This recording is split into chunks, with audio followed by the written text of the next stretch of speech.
Ito po atang fake news post na ito ni Mr. Jason sa ay burado na. Dapat na daw talagang ikulong itong litsugas na ito. Kasama po siya doon sa kinasuhan ni Senator Riza Ontiveros ng cyber libel. At sana mag-progress, sana umusad yung kaso na yan at panagutin nga itong mga katulad ni Mr. Jason sa na matagal nang namamayagpag sa larangan ng fake news. Etong fake news na ito ay tila ba daw nagtuturo kay First Lady Lisa Araneta na kuno ay naaresto dyan sa Los Angeles. Noong kamakailan nga, merong issue nga nung pagkamatay ng isang Paulo Tantoco at etong mga DDS ginamit yung issue na yon at itinuturo nga na may kinalaman si First Lady.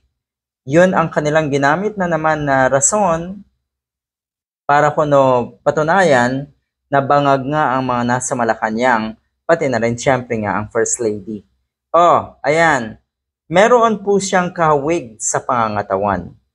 Etong post na ito na nakatabon yung muka. May kahawig daw sa pangangatawan, kilos at paglalakad. Pero yun nga, iniintay pa daw niya ang official na tugon ng mga may kapangyarihan sa Los Angeles County sa tunay niyang pagkakakilanlan.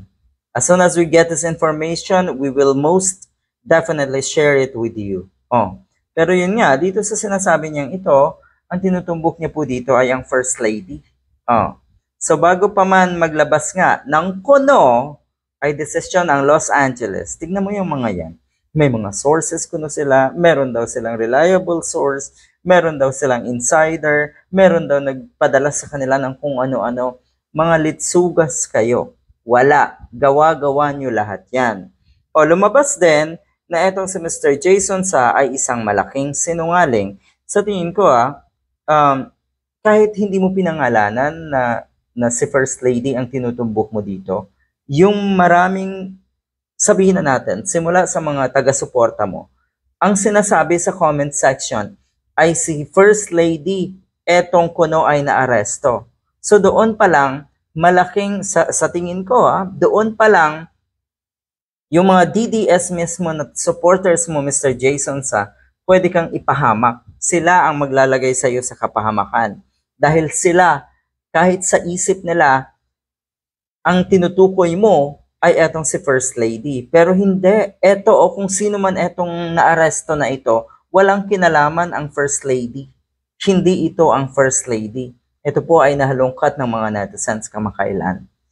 Nako Mr. Jason sa talaga, anong nangyayari sa mundo natin? Malala etong mga DDS, ang lala talaga.